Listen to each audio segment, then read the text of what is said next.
Good evening and welcome to Stupid Clock News. I'm your host, Bruce Lee. This just in, breaking news, Stupid O'Clock exclusive report. Aliens are trying to distance themselves from Earth. Extraterrestrials have been visiting the Earth for millennia. The Great Pyramids, the Mayan culture, crop circles, irrefutable truth that we humans are not alone in the universe. However, recent events have caused exopsychologists, those who believe they know what alien cultures think and feel, to believe that these aliens are trying to distance themselves from Earth.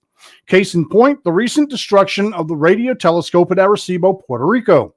Obviously sabotaged by earthbound exoarchaeologists who are waiting on a rescue ship and don't want it picked up on radar or LiDAR. Also, the mysterious monolith in the Utah desert. Who knows how long it was there and what purpose it served, but just as it was discovered, it turns up missing. Coincidence?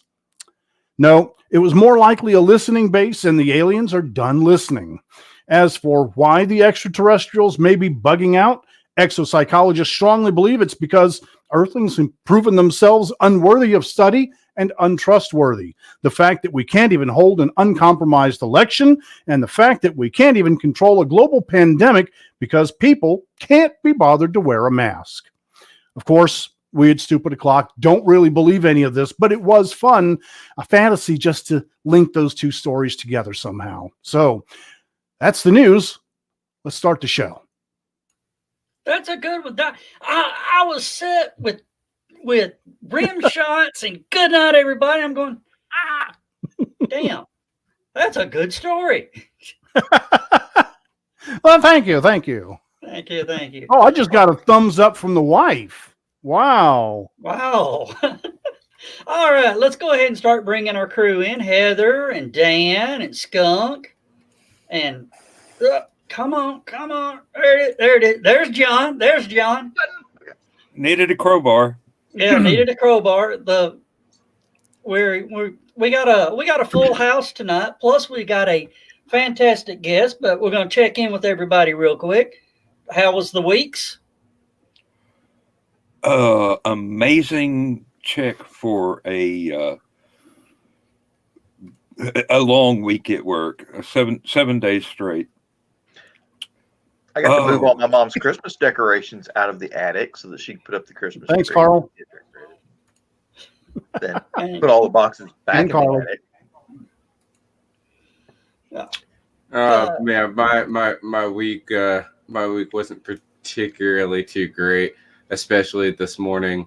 I had one location had 141 pieces. Keep in mind, 141 pieces is usually a route. Oh, they had 141 pieces themselves.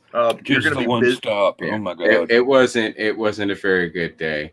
I think in total, if I was to count them all up, I believe I had about, I'd say, 10 stops compared to yesterday's 37, if I remember correctly, that I had yesterday. And I had 10 stops today. And yesterday I got off work at 6 p.m. Tonight I got off work at 5:30 p.m. That's how bad the day was. And a piece is pretty much on your end a tote, correct? Mm-hmm. And not a little tote, the big lugging around tote. I would toady say tote. if you ever had a cooler, you ever gone camping with a cooler? Yeah. About the size of a cooler. Okay, that sounds like a big. Oh yeah. Oh yeah. All right. Heather, all good on your end?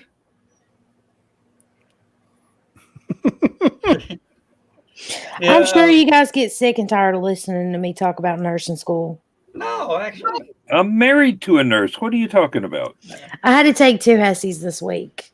Okay. The first one was for 6 extra credit points. I had to have an 850 or higher. I got a 980. So I got 6 bonus points added to my PEDS grade. And then I had to take one for med surge, and it was just to take it. I don't know why they had us take it, but we did. 850 is your score that you have to make. I made a 940. So I passed it. All that hard studying paid off. Question, Heather. What is the highest score you can get? Is it 1,000? Something like 12 or 1,400. Oh. Okay. But I made an 87 point something percent on my PTESI, and I made an 89%. No, got that backwards. I made an 87% on my med surge, and I got an 89 on my PEDS. Awesome. That's really cool. That's what I was trying to figure out. I was trying to do the math in my head, and I'm like, well, yeah, they don't 8 out of 1,400. They don't tell us. So the only one that I knew point wise what to make, how many questions are going to be, because there's 55 questions. But I don't know what the point value is, because it's based on what's involved with the question. Because if it's safety, then it's going to count for more points. But I've got finals next week on Monday and Wednesday, and then I'm done for the semester. Yay! And good luck. And tomorrow is my toy project. All right. Oh, good luck on that too. And I guess it's time to bring in our guest. Our guest is Nick Tockert, a freelance author, historical swordsman, and a butcher on the tin whistle. He has founded a small martial arts organization called the Historical Fencing Guild, which has a YouTube show tomorrow night, Friday at 8 p.m. He is the author of The Simple Sword, a manual to classical swordplay, creator of the Big Stompy robot games, and author of the BSR series. Let's bring him on in. Are you ready, Nick? You ready? Everybody fasten your seatbelts. Hi, folks. Nice to see you. We met about a minute and a half ago before the incredible intro. I love the UFO story. Made my day. I'm an old ex-billion, so that I watched that thing crumble, and I'm like, what don't they want us to see? And a little welcome to Night Vale this early in the evening, but I'm okay with that.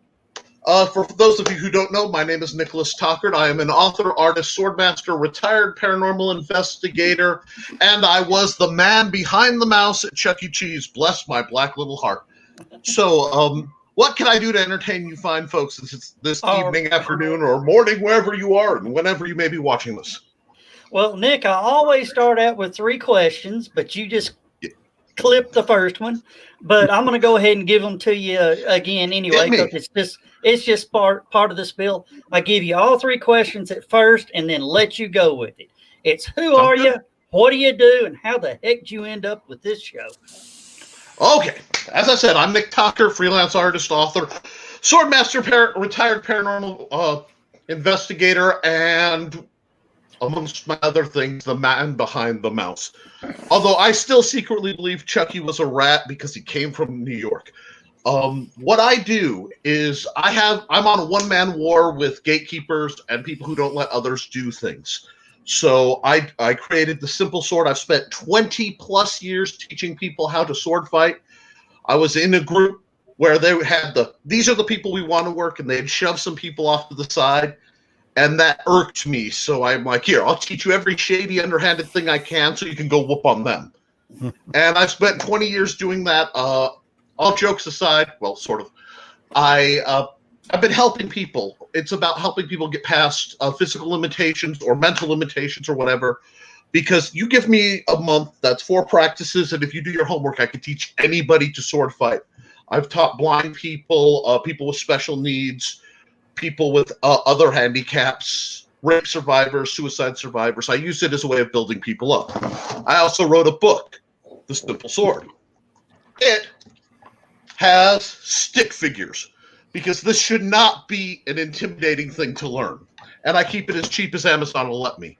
How I got here is I frequent this lovely program called Nevermind the Furthermore, featuring Brian K. Morris of Rising Tide Publications, who's a great man, a great fella. He kind of built me up. So I've met some great people. Met Luke Stone. I see the Skunk's trying to say something, and with me, you got to hold your own. So is there something you'd like to say? I saw the. No, I wasn't saying anything. I was going, we know that guy. Yay! Yeah. Oh, okay, yeah. Brian is one of the greatest people ever to walk the earth, and he knows it. But no, but yeah, that's who I am. That's what I do, sort of. I'm also an artist, a game designer. I liked Met games, so I made a game that you can play anywhere with little free fold-ups that I put out. What else do I have? You mentioned Big Stompy Robots. I have this is my copy, which is laminated because I spill things. And yeah, I love gaming. I love geekly endeavors. I've been a DM since the Satanic Panic. I'm all across the board. But wait, there's more. Oh, there's all there. I am like what you're seeing is a tip of the iceberg of raw, odd, and honest. If it's a Joe job, I've done it. I used to work with special needs people professionally. I do that with my son now. I stay home, except for being a librarian. God, it's like when I was young, I played D&D. And I played D&D with this old rule set, The World's Ugliest Dragon. And I decided really early on, I want to be able to do as much that my character can do. I want to be able to do. So I can pick locks, and I can do stuff, I can track stuff. I am a geek.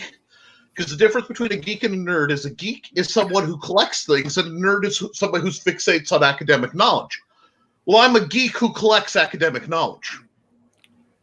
So okay. It's like, does that make sense? It's like if eclectic could be a life's goal, that's where I'm riding. And then succeeding very well. Well, thank you. And like I said, I'm on a one-man kind of crusade against like bullies and gatekeepers where I find them, and it especially irks me seeing because most of us are old enough to see how things used to be for geeks and gamers and for comic fans. And now that it's all mainstream, I kind of see some people who were bullied becoming the bully, and I don't like that. So I kind of step in there too. But yeah, so I'm all over the place. I'd love to be able to help you guys at least keep the show entertaining for one evening. And, if I can educate or distract anybody, let me know. Yeah. Well, during the intro and all that, I saw you playing with the sharp pointy thing. Oh, I was playing with a great many sharp pointy things. Are you talking about this? This is okay. When you teach I teach Western martial arts, and I also teach it from the perspective of being broke. Like, because a lot of this gear is expensive, and it's also not always practical. I run a logical practical side. So what I had wanted was a knife trainer that was shaped like a kitchen knife. And that's what this is. But it's made out of ultra high density plastic, HDPE, high density polyethylene. And ironically, this is actually industrial cutting board. So I teach people to knife fight with a piece of industrial cutting board. I mean, you could go on the market, but you can't buy that one because I'm modded. And you can buy something like this. Whoop. for $20. When 40 got me a sheet of this big enough, I ended up, hold on, I got more toys. Making and designing swords like this. Ooh, I've made Italian and I've grip. designed. Absolutely. I don't know who said that, but you're my hero of the moment. I adore Italian fencing. Thank you, Don. Damn. My favorite sword master is. I lost his name. Gigante. Sorry, I was going through all the ones who aren't. I'm like, blink, blink, blink. No, Gigante, who was a Venetian fencer. Big on quillions and keeping it simple and logical. And when he didn't like that, he solved problems with great swords. So, that's kind of what I'm about, adaptation. But I hope you were warned that if not heated, I will just keep steamrolling. So I want to make sure everything's okay before I Keep going. keep rolling on. Oh, Keep good. rolling. Nick, So, we were actually given specific instructions to let it go. They Well, say- all right. more like I get out of realized your that way. good in the Elsa dress. I put on some in the middle, but I do have the legs for it, so I'm comfortable with that. apparently you're like a bottle rocket. We just light you and watch the show. Oh, absolutely. Seriously, this is what I was doing to poor Joe. I was holding up pictures I was drawing while the aliens left, because I'm watching this and I'm like, no. Heather I could have mentioned used that for an multitasking. over-the-shoulder graphic for my news story. Beautiful. Well, I did it Beautiful. during your news story, so, here, I'll hold it steady. When you revisit the news story, you can take a Yeah, let screen me cap. give it a There screen you go. grab. You have my permission to use that. If you ever need cheesy Post-it note stickers, that's going on my wall of knowledge over here. I've definitely got that. All right, But, yeah, hold it up I to the love- screen again. Oh, Nope, hold on. now Let's he's put it off the ready. wall. Now I'm ready. He's getting out his phone. Hold it still. Got it. Groovy. Glad to be of assistance. Yeah, I'm a touch eclectic, and like I said, I'm the guy who's going to just always have things going on. And there's so much to talk about. I'm not 100% sure of your normal scope of talking about things, but I figure the format is post-convention weirdness, and I swear that was always my favorite part of the conventions. Pretty I much work anything gaming goes, but conventions. we avoid politics Oh, for who obvious wants to reasons. talk politics? It's 2020. Politics is depressing. My shirt is not. This tells you where I stand. I'm going to get mildly political, Gummer for 2020. This is about my take on things, okay? But no, we don't want to talk that. We want to talk about the important things, like Ahsoka Tano showed up on The Mandalorian. That's Yes. mind-blowing. And it was Rosario Dawson. What great casting. It's funny because I'm pretty sure the original artist for the Clone Wars based Ahsoka on her at that age. You know what I'm saying? So because if you look, you watch character designs and you kind of go, who are you pulling from? It's sort of like I'm old enough to remember when Nick Fury was an Irish stereotype. Okay? Yeah. And then they drew him, and it's like, wow, that looks like Samuel L. Jackson. Yeah, it's Sam. Okay, cool. And then he played it. I really think there might have been a little bit of dream casting real early on that just crept into the glory that is Clone Wars. And I have to admit, Hasselhoff wanted too much money. True. I love how Star Wars is finally figuring out the best way to make a movie is to get as far from the Skywalkers as possible.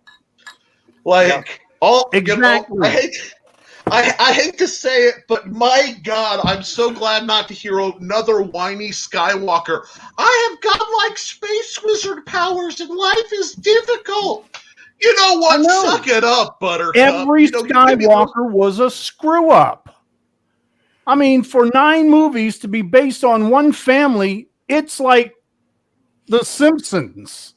It is, except the Simpsons were cohesive at the end. Yeah, and The Simpsons haven't been responsible for, manslaughter and genocide. So yeah, and I do love how rapid you're a good guy now. There's no consequences. It's like What are we? No, dude, Annie. I just want to see like the ghost of the little Jedi kids chasing Annie through the Force. Just The younglings. Yes, all the It younglings. could be Revenge of the Younglings. Hey, you I can't would knock watch him. that. You know what You I mean? can't knock him for killing the younglings, because let's face it, when he was 9 years old, he was building pod racers and hitting on princesses. So True. I'm not saying he didn't have Yeah, but it was cojones all of the downhill Force. from there. I don't know. He He actually just nailed the found princess. The princess who hit on him when he was 9 years old, incidentally. Like, guys, George, are you okay? But Nick, I see- I've never thought about that until now. You just put that thought in my head and ruined Star Wars. Thank you. Hey, you are Oh, welcome, your sir. story. No, Star I Wars is love already Star Wars. ruined, I but- love the universe. I really do, but it really, and I'm a sword guy. I am. The farther you get away from like the Jedi, the more interesting the universe gets, and the farther you get away from, the whole sky. And I love Obi-Wan is my man. He'll always be what I think a Jedi should be. And my theory is he was the only one in the entire order who actually did what he was told. Like, he was the only one who really followed it, and every single other Jedi was shady as get out. So, once again, I've run another woman away. Sorry, No, it's the no. face. No. I was She's born still- with this, so I have to have a lot of personality. It's my only hope, I I've have had to take two my women dog like out. me, my mother and my Yeah. wife, and both of them are nearly legally blind. This is how you get a creature like this on TV, folks. I'll be back. Yeah, she'll be back. She's got to take Doggy out. Now, John has a great Star Wars theory of who the actual true dark Sith was. Oh, I know exactly what it's going to be. Is it Jar Jar? Tell me it's No. Jar Jar. no, R2D2. Excellent. I can see. Now think about it. The only time he's always been there, and the only time they ever blow up a Death Star is when R2D2 is knocked out. No. I get it. I now see the great thing is if like it turns out that R2D2 isn't a droid, he's been faking it this whole time, and he's actually a midget Dalek. He just fell out of the wrong universe, right? Originally they said, He wouldn't actually have to be a midget. He would be the Yeah. full size No, college No, in no, there. the well, Daleks were about no. 6 feet You gotta tall. understand. You gotta understand. You know all those weird beeping noises that he's making. All that. He's swearing. That's all that is. All that is that's just a high speech. That's just a high pitched version of exterminate. Oh yeah, I can see it. Just now seriously, have you ever seen a Dalek and R2D2 in the same room? yes, No, I haven't. Actually, I have. We Yeah, have there been you to go. conventions. Yes, we I have. go to Yeah, enough we've been to conventions. conventions, so Yes, yeah, we I have. And they were subservient. Watch, they'll get out of the way. R2D2 comes rolling through the Daleks part like the Red Sea. Why is that, I wonder? it's not 'cause what Davros happened to is in there. Davros? Oh yeah, I'll pull out my chops. He's Davros is the actually yogurt. Tavros is There you actually go. R2D2. I Yeah. think you've solved the mystery, sir. There we go. Now Next, we have to I've figure broken out how to two put universes Davros in a one thermos twice. jug. All right, kids, get out your Google Docs and start writing your fanfics now. And this guy gets the royalties. This guy gets the royalties. Oh, Yeah, and he gets the- I would love some royalties because, like, I'm a sucker. It's written in ultraviolet. I think it got tattooed, and like children, puppies, like people I don't know, they can see it. It's written right here. That's why, like, my books on Amazon for the whole of the quarantine, I'll have to double check because every couple months I have to re-up. I said I'll keep my books on Kindle Unlimited free, so people with that can download them to try and give back. Now, that was when the quarantine was supposed to be 2 weeks, and I'm on week 38 this week of my live show. That I said, sure, I'll do a live show every Friday. Okay. Now I won't be doing it for over Christmas Day for religious reasons. That being that if I did it on the night of Christmas, my wife would kill me and I'd meet God. But That's a good excuse. And I won't be doing it on New Year's because I will be outside yelling Jumanji extremely loud in hopes of Resetting ending the the game. 2020 with a nice sharp chart. But yeah, and I that joke came from Brian K. Morris's show. I won't claim it, although I probably could and get away with it, but that's not who I am. But yeah, guys, this is great fun.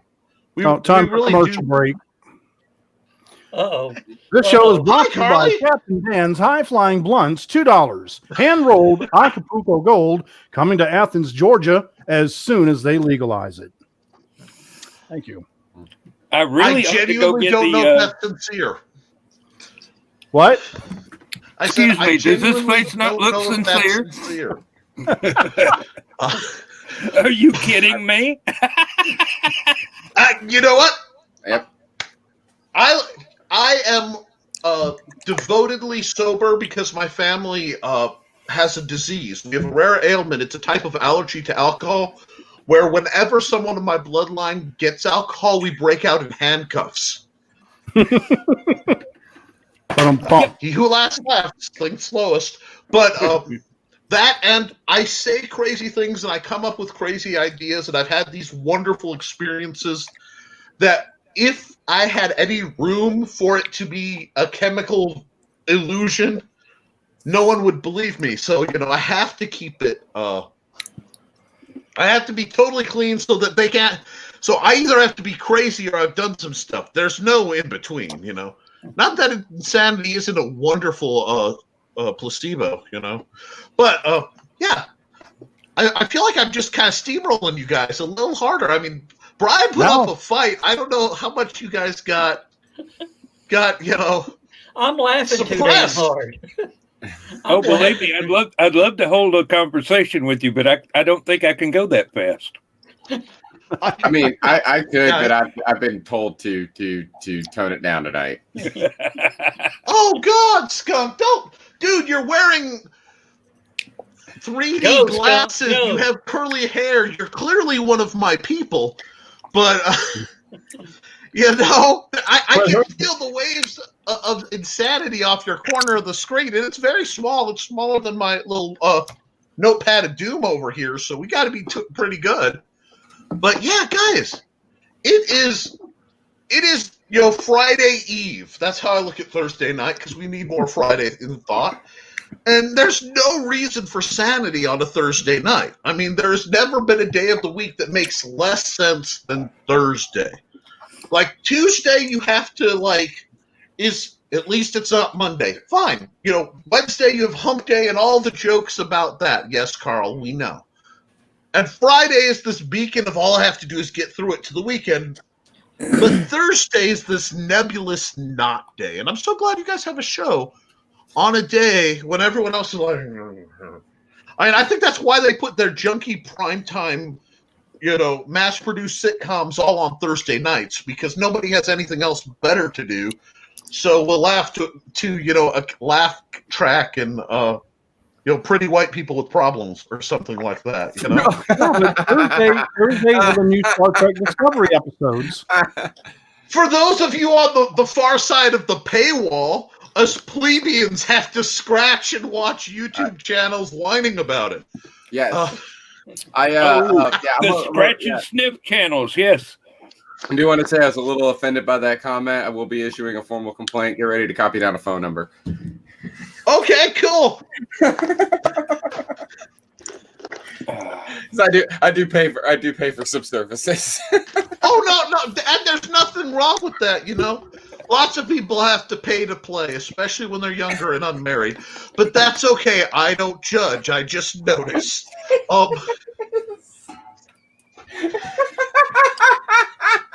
Oh, you broke Skunk. That's amazing. That's a first. I try. Like I said, anybody who's got that much broke Skunk and Dan's on audio. Yeah, folks, I hope you knew what you were getting into when you asked me to be here, and I'm so appreciative. Because yes, I'm supposed to plug my wares. Puppies in the middle of his monologue. Oh, puppers! Okay, I've only seen it a second, but I love it, and I will kill anyone who wants to hurt it. That is a beautiful puppy. That being said, it's gone, and the attention is mine again. No, but folks, yeah, this is great, and you know, we are living in such an awesome time. We get distracted by the 2020 and like the looming and the dying and all that, and that sucks. But we're also in the golden age of the geek. I mean, like, we've got multiple Star Wars series. You can go out wearing a Star Wars shirt without getting bumped on. You know, people are arguing which edition of D&D is better in public and not getting, like, you know, destroyed for it. Or this is cool, and we can't. Us oldsters and semi-oldsters. Okay. What?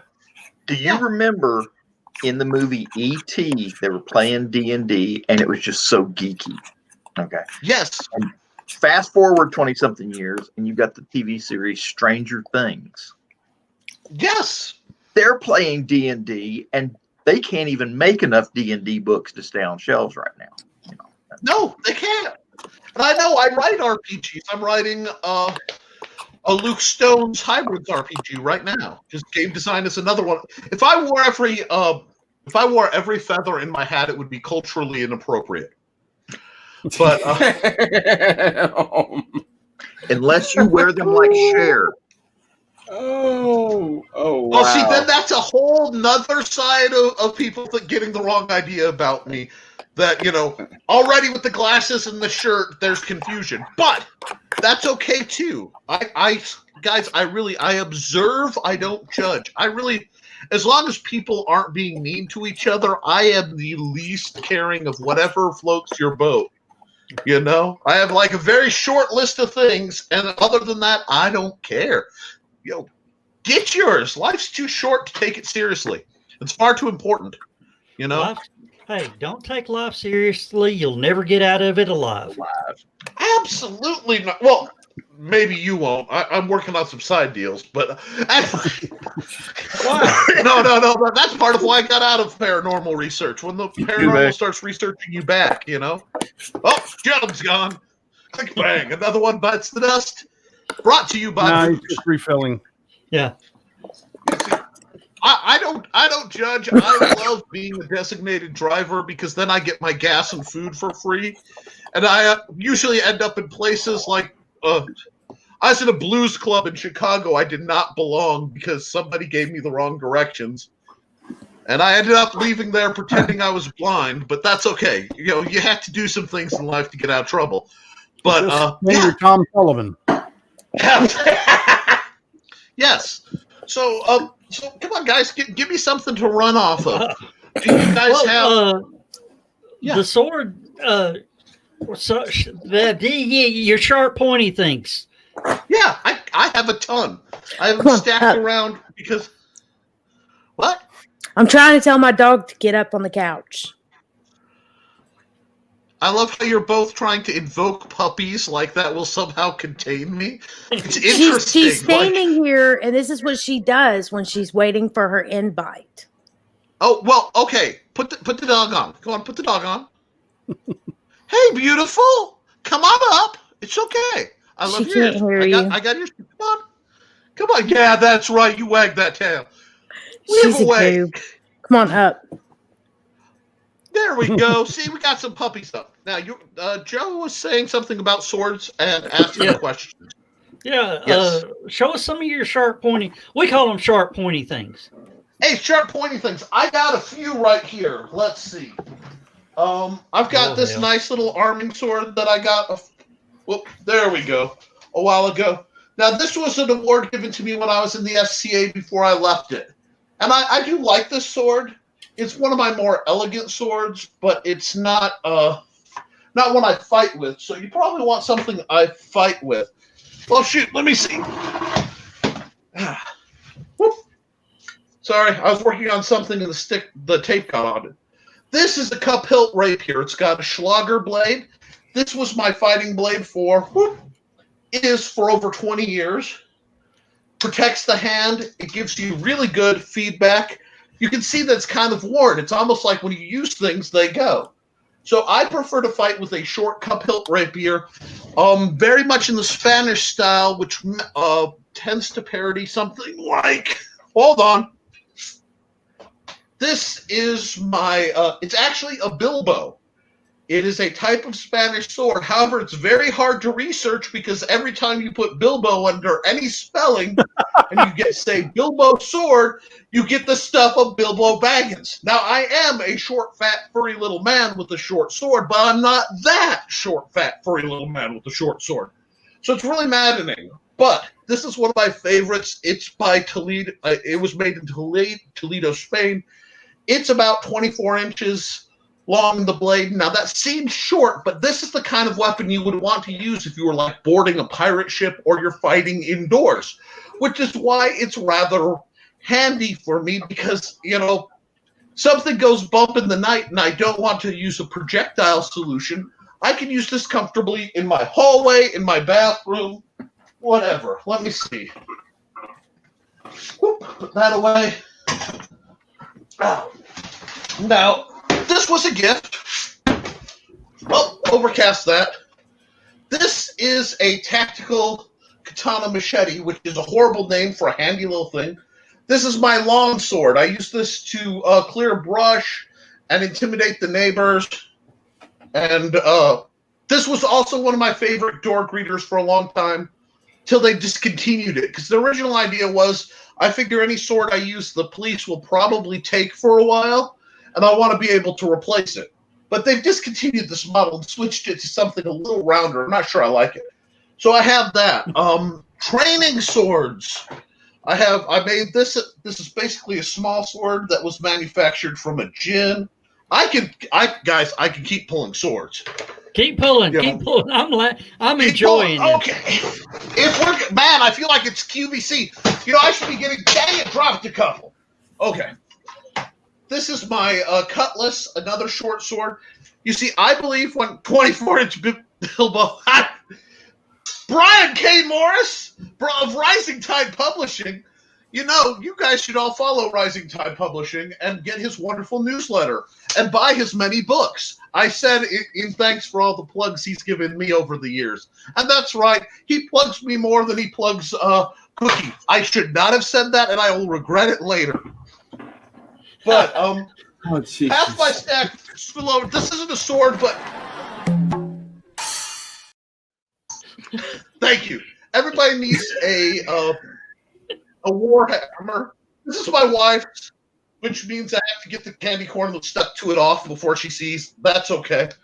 I have more, but guys, if I spend 2 hours just pulling random swords and weapons, and I do want to clarify.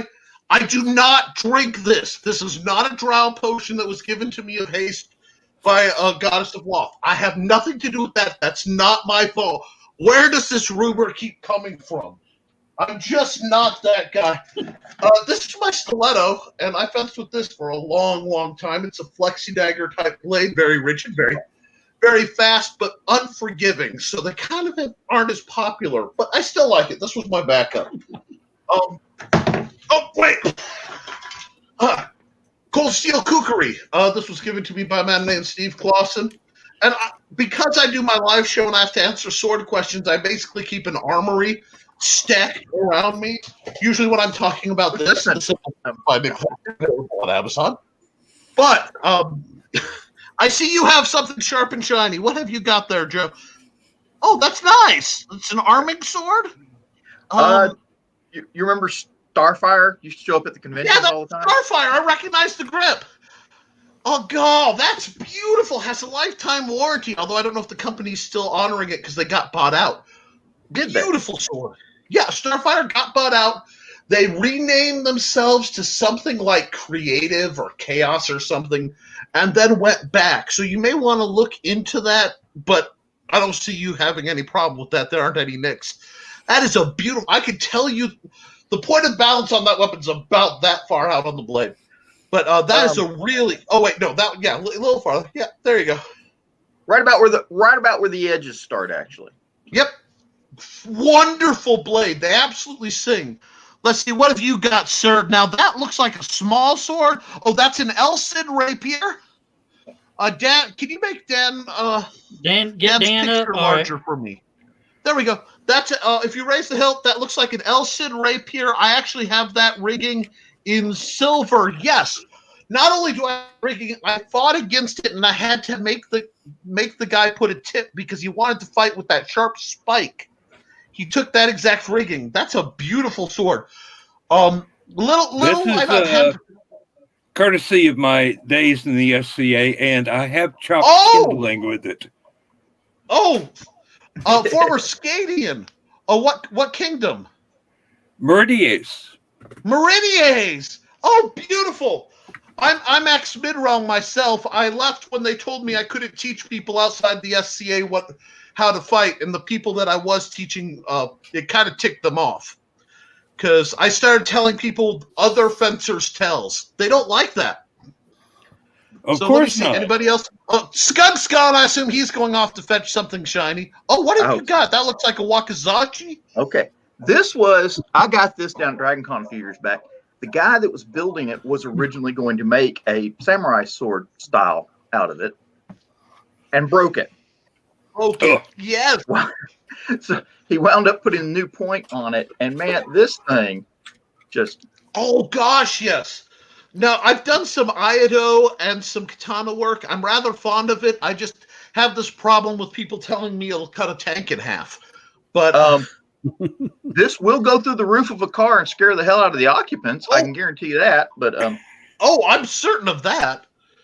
Let me see. And Lewis has got something pulled up here. Oh, what have you got? This that is a nice. That looks like a cavalry saber. It's a cutlasser saber. Oh, okay. It's got the double edged foible, and it looks like it's double edged. It is a single edge. At the top. This is dull. Okay. At the very tip there. Okay, there's a light trick in the grind. Yeah. So when it flashes, you see it's got the false. The false edge has a false bevel, so that's what threw me off with the flash. But yeah, that looks like a 1780s. 1780s, maybe 1778. I think it's post-colonial design, reproduction, of course, with the blade. But a beautiful weapon. Yep. Beautiful weapon. Look, have you used that for something, or is it on the wall? Just slashing watermelons. Okay, because there is an ever so slight C curve at the middle, like it's been used. So I knew you cut something with it. That's beautiful. Just melons. Hey, nothing. There is nothing wrong with the war on melons. That is a nice sword. See, guys, I love swords, and I love what attract people. Oh, God, I'm sorry. Don was holding up his headset, and I'm like, what kind of rigging is that? Because I've got like I have about the size of half of one of these Post-it notes per person that I'm squinting into, and at this point I'm locking on out any shiny movement. No, I was. That's nice. That's not enough. I can show off one of my weapons if somebody wants. It's a World War I Snoopy cap. Here. It's the one from the advert. All right. What have you got, Skunk? What have you got? I have a fork. Let me tell you, I can fork somebody up with one of those. Now, I want to know what Lewis is pulling up, but I will get into that fork because do not hesitate a letter opener. In thinking that. Oh, hey, you know what? Oh, that's one of the little thin ones. I have one of those. They bend when you try to throw them. I have found this out. Let me see. If you're throwing things, because you guys ask swords, not just weapons. My favorite throwers are TW22s. You know, I like a big, heavy throwing knife. It tumbles, and but it doesn't bend. Doesn't bend. No, these were bootlegs. Now, if you have money, you get something a little different, and you go for the Gil Hibben. Gil Hibben has a wonderful book on throwing knives, and it's relatively inexpensive, like $8. But that's where I learned to throw originally before I fell in with a man by the name of John Miner. But these are I think these are the medium Gil Hibbons. Very nice, very sharp, but I like that. I don't like knives that I can't use as a knife. Yeah. Now Dan knows of a name that you, as much as you know about swords, Dan can spout one name right quick, and will you. I have a feeling you know exactly who he's going to say. Okay. Hank Reinhardt. Yes. Yes, I am familiar with that name. Very, very talented. I met him at my first LibertyCon. Wow. And every sword demo he did at following LibertyCons that I attended. May he rest in peace. Indeed. There are a lot of, we've lost a lot of people to Western martial arts of late, especially. And part of it is we're aging out. A lot of the people who grew up with, like for me, I was a latchkey kid, and I was raised up with you can only watch PBS or the Christian channel, heaven help me. But by some unique wonder, the Christian channel would run the old Zorro black and white serial. Like, not the movie with one. Guy Williams. Yes. Great fun, and it got me loving sabers. I didn't know for years that he was fighting wrong, but that's fine. Zorro's one of those people who just came together to form, help me be me.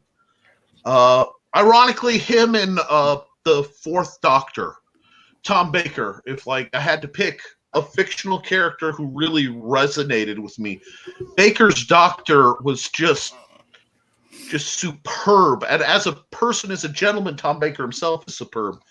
I'll probably never get to meet him, but we all have that one celebrity we really fixated respect. But you remember the D&D movie that came out about 10, 15 years ago? With Jeremy Irons? Both of them. Jeremy Irons? Yes. Only person in the entire movie that was worth the flip was Tom Baker. He played he was the elf lord or whatever you want to call him. But yep. Tom Baker's great. He's actually in Star Wars Rebels. In the Rebels series, he shows up. And he has a great role. I don't know how far any of you have gotten to. If you've seen that series, a lot of folks, it got billed as being very kiddie, and it follows this arc where it's incredibly kiddie and then kind of plunges into a bit more adult. Not adult, but, more complex themes toward the end, and he actually did some voice acting in it. I don't want to give spoilers if you haven't seen it, but it's really good. And he was in one of the Sinbad movies as well. Yeah. Yes, he was. And John's got another. And so was Patrick Troughton in a different Sinbad movie. Oh, that is a. This is a dead-on annihilator demolition tool. Demolition tool. There's another word for it. God, it's a military term. God, that's gonna come to No, FUBAR. It's a FUBAR is the Stanley version. FUBAR and Snafu are normal. Yeah. But yeah. It's got the point for poking holes and stuff. This is a nail puller, and it's puller and wrenches. You can do it for loosening up screws on framework. Another nail puller. Yeah. This is a drywall axe. You can see the blade edge there. This is another nail puller. Okay. It's a nail. Got the hammerhead here. It's got the 2x4 benders for bending planks in a wall to straighten them up. And the most important part on the entire tool, this is a bottle opener. It is a military tool. SOG has some really great tomahawks that they put out, and they throw real well. I would bring it out, but it's my wife's, and she has it with her stuff because I gave it to her for a birthday. Brian K. Morris says, I love the D&D film. Never thought to see subdued performance from Tom Baker and over the top from Jeremy. Yeah, you know what? It really was shocking. Yes, he did. Tom Baker's been all over the place, Brian. You know you're Baker. But I would expect nothing less than the Fez Wonder to not know his baker. But I'd still like to see. Ryan said something really weird there. See, that's a K bar. Now, wait. Yeah, well, wait. close. It is No, Camelot. it's a knockoff. It's a knockoff. This is the new style Marine Corps bayonet. Yeah. Oh, that's an M4 bayonet. Okay. Well, Sorry. It's got a weird name, like UMC something. I can't remember exactly. Yeah. But it does have the globe and anchor on it. So. Very nice. And a rubberized handle. Hey. Now sure that I like that or not. Now that you've brought up a bayonet, yes, from a video that I shot today, and so they fix bayonets. Now that's a bayonet. I go charging across the field. Oh, Actually, that's a full-on bayo. Pokey thing of death. Yeah. And on the other side, the Germans behind a new. Could you hear him? Yeah. Just fine. I was confused why he went like he was French or something. This guy does more southern than that. This guy owns the history company down in Fort O, and he does a one-man show on stage at the Chattanooga Little Theater for school groups, mostly for late elementary and middle school. But he tells the story of World War I from the point of view of a sergeant in the Marine Corps Expeditionary Force in no man's land, well, in the trenches in World War I. And he tells the story in a humorous, but a way that the kids can retain it. And he wanted to do something on video since, COVID, so that he could send the videos to the schools in his absence. And so we went up to the Alvin York Center in Pall Mall, Tennessee, where they've got that trench, and we shot this whole thing in the trench. I got the fog machine out, and lots of background explosions and gunfire and ricochets, and we had a blast doing it, and I think it came out really good. So yeah, I'd love to go down there. That sounds fascinating because I'll try. I'm the geek who goes to historic places. Mm-hmm. And have you ever been to? I want to say it's in Savannah, Georgia. The USS Orlick is a destroyer that's in the lake. My dad served as a radioman on it, so I got to go down and actually. In a lake. Yeah, they made a museum out of it. Huh? And how did they get it in the lake? Oh God, it's been many years, and I wasn't looking at the lake. I hate to put it that way, but I think it was something they were able to steam it in. Is what I figure. Okay. And they had a recreation of a Vietnam forward operating base, so it was really cool. Wow. But see now battle axes. I love axes. We're talking axes. Yeah, that's nice. Fantasy though, is that Kit Ray? It's Bud K. Bud K. It's nice and heavy, and it's very solid. I don't think it would break. I've never actually sharpened the edges because I am married and I'm not stupid. Preach. I actually teach axe fighting, and I use these. I'm rather fond of them. This is Cold Steel. You know the Cold Steel Knife Company? They make a whole line of really great trainers. Now, they're usually black, but I film at night a lot, so you'll see things like this. And this guy, the Cold Steel Parry Dagger, are both spray painted orange to show up on camera. But these are great. They're balanced well, and you can just go to town. A buddy of mine let slip I have the live steel version of one of these coming for Christmas that I'm really looking forward to. Carly says that looks like my dress axe. Mine is very sharp. I love axes. I only have a couple examples here. This actually is another Timberwolf Bud Case special. But this, when I go out in the woods, this lives in my belt whenever I go hiking. It's a very nice light. It's intended as a throwing axe, but they're just light and fast, and I use it a lot because my usual neck knife, which is actually I used to use a black minimalist, but this is one my wife gave me. which is a CRKT minimalist. Great neck knife. A nice hawk. Okay, Joe Scarborough. Sorry, like I said, I'm working with small screens. That is a beautiful Viking style. I can't see how long the shaft is, so I don't know if it's a Dane axe. That's a battle axe. Okay. In other words, my mother-in-law. Yeah. That is a beautiful. This is from Museum Replicas, the company. That's Hank Reinhardt's company. That is Hank Reinhardt's company. That makes sense. Because they make wonderful stuff. I never made that connection. But yeah, I have some museum replicas. I only have so much room in a little closet, bigger than a closet, but not much size study that I use as my studio right now. I have three closets. And he's always coming out of them. Well, this is a safe space for that, and we support you. You know, whatever you come out as, it's okay if you like riffs. We'll let you. No, obscure RPG references out of me, but you know,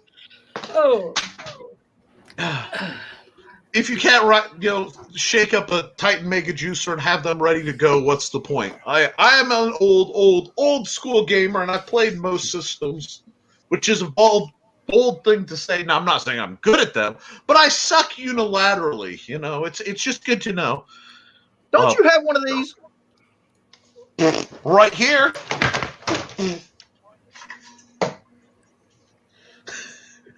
Absolutely. Yes. No, absolutely. This is another gift from John Miner.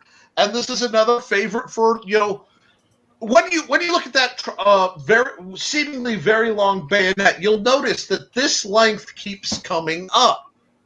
Now, there's a fairly famous song in my neck of the woods from the SCA that has a chorus that says, "You can't swing a broadsword when you're in the forest." It's written by a guy named Moonwolf about something called Penzik number 4. But see, when you look on YouTube, you see a lot of famous YouTubers, and they all push these, the two-handed great swords or long swords. There's a big movement, especially with HEMA, to push those.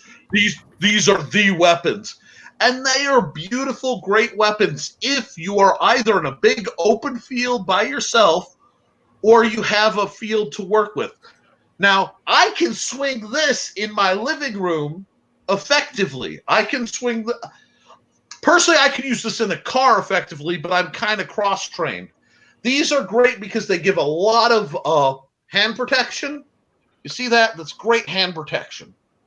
And they're just chopping. Your body knows what to do with this. There's not a lot of cunning. This is a weapon of simple expedience. And it pairs well with an axe. I like to use an axe as a hooking, catching, and then you follow through with something like the cutlass. So you catch the weapon, move it aside, follow through. And I talk a little bit about that with the fencing. The simple sword, which fell, I think. Yeah, nope, here it is. The simple sword actually starts with a focus on rapier because that's the safest and simplest approach to start with. The strong sword, which I'm riding, will go more into concussive weapons like sabers, cutlasses, hangers, things like that. But that got put on delay for my next RPG project. We'll be getting a sneak peek at a short interim volume on the axe, how to fight with it and use it practically. But that might be out. I wouldn't say any sooner than February because I've got 3 RPGs, a tactics game to finish designing, and even I have a somewhat limitation on what I can crank out any given day. But only so much, And if not, there's if you're sad, you just don't have enough caffeine. That's the real solution. Yeah. But Nick, I want to ask you a quick question. You said Cold Steel. Yes. Is that Cold Steel Knives? Is that the company? Yeah, that's a brand. That's a company. Yeah, cool. Yeah, Cold Steel Knives. Okay. I went on their website. They make really good stuff. I went on their website. They make really. That's their logo.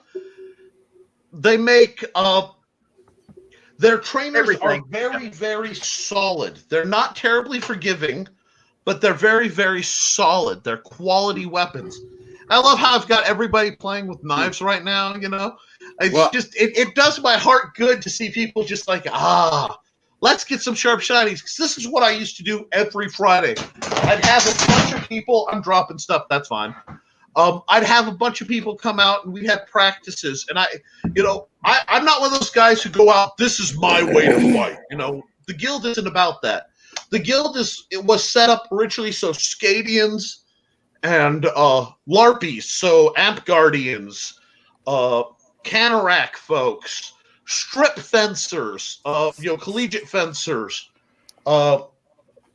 Eastern martial artists. I used to have a guy who was very heavy into Jin. He'd come out. Krav Maga guys. Everybody could come to this one meeting group and exchange ideas and spar and learn stuff. And the people who never had a sword could learn. I made this as a Rosetta Stone. My system was so that everybody could have the same simple language to talk about things, whatever their basis is. And then from that, we could fold in and talk about how to get better at your game, so to speak. And that's kind of build people up. A lot of times people who have endured things, they've suffered. Sometimes it's rape, sometimes it's depression, sometimes it's loss. A lot of the people I've worked with come from a background where they've gone through a lot of pain, and with it was a loss of power. And I'm going to tell you, if you haven't, picking up a sword and learning how to make a sword go is a personally empowering thing. It really is. And that's what it's about. It's not just, we can all sword fight, and there's defensive. I do whole class sessions on how to improvise weapons. I've actually been requested to do a video series for somebody who's involved with, how do I put this properly? Private security firms. Because there are people who want, we're living in an era where firearms may be less accessible than they used to be, without getting political. And there are people who are uncomfortable with firearms. We live in a world where, the reason I switched to this is I had a little assist open knife. It's called the Gerber Mini Fast Draw. It's actually shorter than this. It's about that long open. And it was in my pocket for years. I'd go up to Michigan, I'd come back, go up to Michigan. I opened, what happened? What was I opening? It was some kind of package at a park in Michigan, and my buddy's like, hide that. Like, why? Because I'm pretty sure, switchblades are a felony. Carrying a tool was a felony. So it's like, so I looked up and fixed blades were fine. So now, like, when I get up in the morning, I have a hook. My glasses hang up on the hook, and on the same hook, my neck knife hangs. So the first thing that happens is I put my glasses on so I can see what I'm doing. I put my neck knife, and then I go about, morning ritual. But we're all about building each other up and building yourself up, and it's empowering. Who doesn't? I don't know how many of us have read stories of like, dude, Conan is incredible, or Zorro's incredible, or Driz Do'Urden. If we're getting a little more into what my end of things. Now, see, I'll be honest. I loved Driz till I met Artemis and Tyrion, and then I was all about Artemis and Tyrion. To this day, my favorite way to fence is sword and dagger. Artemis and Tyrion just did it for me. That's out of R.A. Salvatore's books. Great author for anyone who doesn't know. I'll be honest with you. I like the idea that you're talking about, that people are going away from the projectile launchers. Yeah. And one of the thing is if you can handle one of these weapons, you don't have to reload it. Absolutely. No, as long as you have don't to throw pull it. it out of your victim. Yep. Yeah. This right here. Every knife I have is an assist open. This right here. 5-year automatic prison sentence. Yep. Here's the thing. Here's the thing I wanted to bring up earlier when I brought up the Cold Steel Knife Company, because I went on their website. Yeah. Right. And they don't just sell knives and swords and machetes, guys. They don't just sell that. Check this out. They sell baseball bats. Oh, And these are okay. These are poly neoprene baseball bats. These are Tire stronger than, pumpers. these are Tire stronger pumpers. than wood. These are stronger than aluminum. These are solid core poly neoprene ball bats. I'm looking at these going like, I want one. Yeah, that's better than a pool cue in a fight. Holy But- crap. Oh, yeah. Now, Put it down, I've grip used the flip. both. I will say I was rather fond of the reach on the pool cue. I love the sticker. I love the stickers that these come with too, But- because this one comes with these stickers that say things like "lights out" on it. Oh yeah, yeah. Cold Steel is when you look out into Cold Steel, you'll find a guy by the name of Lynn Thompson, and Lynn Thompson loves swords and knives, and he runs Cold Steel, and he has. I can tell you one thing, Skunk, you can request the Cold Steel catalog, and it will come in your mail, thick as. I don't have one handy, but almost thick as my book, and it comes with DVDs of them cutting up stuff with the weapons. Now, it's not they're high-quality high-end knives and stuff. stuff, but it's great fun. Great fun. They're very And- well made, though. See, yeah, because I do like me a good stiletto style switchblade, like very old school. The Cold Steel is Outsiders. your spark. You know, I went, but I like a it's baseball funny. bat too. So it was nice to see. It was nice to see some just blunt objects on there rather than just knives. I like. That. Oh, you'll see. Cold Steel has a whole line of trainers. Actually, I don't want to be away. You want to see Cold Steel trainers? Sure, go for it. I never go off camera, but I'm going to do it. Let's see. I got a box of them. Oh, he's got an entire tote. Now, Just see, what it's Skunk dirty wanted to because see, it's from my another garage. coat. What Cold Steel has done, and it's my favorite thing to see a knife company do, is they've started making trainer versions of their knives. So, like, you could buy a Ja Rule karambit trainer. This is one of my favorites. I call it my fidget spinner because I just sit here when I'm working on things. I would do that I all flip day. back. I'm not the biggest karambit guy. This is based on their trench knife. Let's see. I have a whole bunch of their rondel daggers. These are medieval stabbing daggers. I found somebody who was selling them for like $4 a pop, and because on a busy day I might have 10 or 12 students, I bought them in bulk. So I have a bunch of those. Let me see. Eventually, I'm going to be doing a review video for each and every one of these Cold Steel products, and then linking it. You know, we gotta make the attention. But Subhill, this is one of my favorite because I favor what's called the keyhole grip, and you wouldn't use it on this knife, but I could actually here. I'll demonstrate it on this.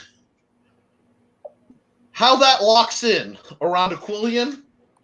This is called the keyhole grip.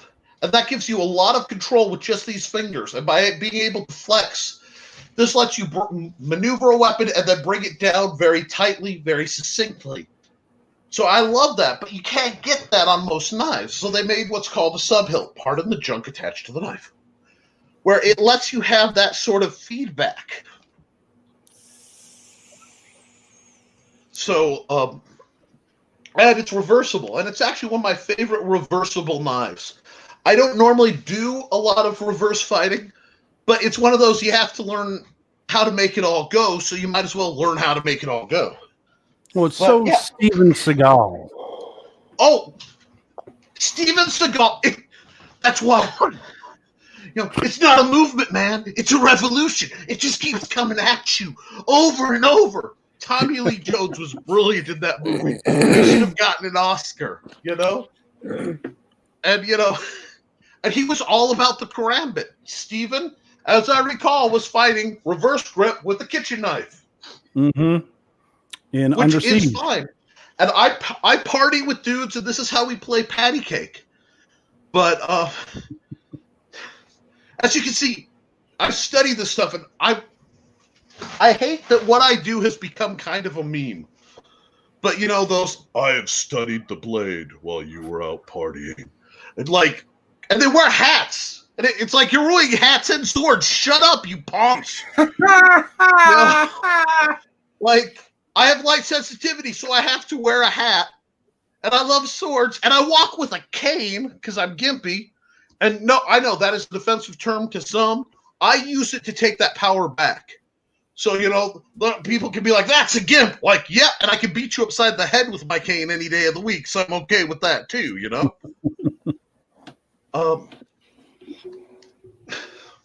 One of my favorite classes to teach is the You're Never Unarmed class. And the idea is I put people in a room I prepared, and I'm like, arm yourself. And it's interesting to see what people will think to go for and what they won't, and how they will and how they won't. Because situational awareness, you learn it when you're doing any combative sport, right? If you're boxing, if you're doing karate, if you're fencing, yes, I have actually used those to great effort. I actually earned the respect of a bully with one of those. There were 6 of them at the time. And discharging it was the opening salvo into how I got out of that hallway. Though the statute of limitations is over, I prefer not to get into the finer details. The latest was I was threatened by a college professor who had one too many and took a karate stance, so I picked up the fire extinguisher off the wall because it was in reach. That was many years ago, and I'm much better now, guys. I'm much better. We don't want to bring that stuff up. I am a harmless, loving, short, fat, furry little man. You're still not allowed back in the convention. No, that wasn't a convention. Stay out the Woolsworth. John is convention security, if you couldn't tell from that line. That's funny. I've been to convention security. I've also bounced at a couple weddings. That is a nice cane sword. That looks like a traveler sword. It's got the wooden ball end. Oh no, that's not a wooden. It's all metal. It is a cold steel. Joe Dog has actually seen this because it goes with me.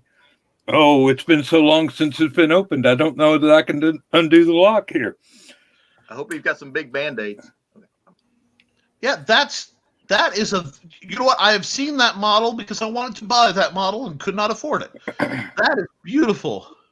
This is the reproduction of the one from one of the Batman movies. Okay, yeah. It was the yes, indeed. And it hurts like hell if you drop it on your foot. Let me tell you. Oh yeah. They have. Cherry must not have the. Carly says must not have this. He must not have his black cherry jet fuel. What's it? Me? I have it. I have it somewhere.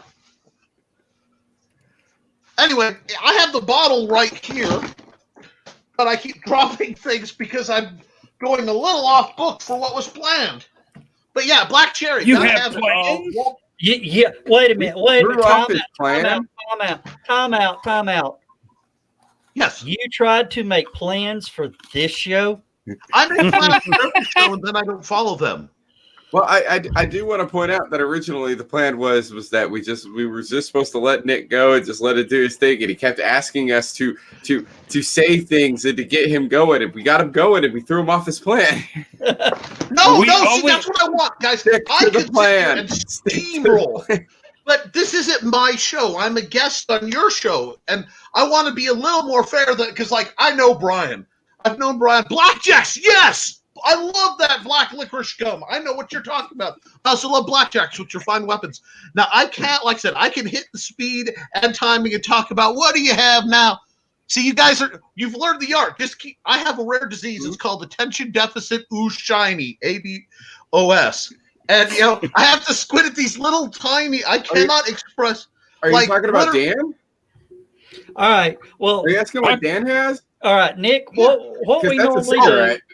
All right. What we normally do. Yeah. It's a deadly weapon at a gas station. And it's a deadly weapon if you go for the eyes, too. I do that a lot when I'm hanging out with my friends, and one of them says something really smart, Alec, and I've got a cigarette. I'm like, come here, give me your arm. I see that you've read Vietnamese hospitality during the 1960s, but All right. Oh, I lived it. All right. Well, not their hospitality, but the news reports of same. All right. Usually the first hour we dedicate the show to the guests, let them, sort of pump like you've been doing.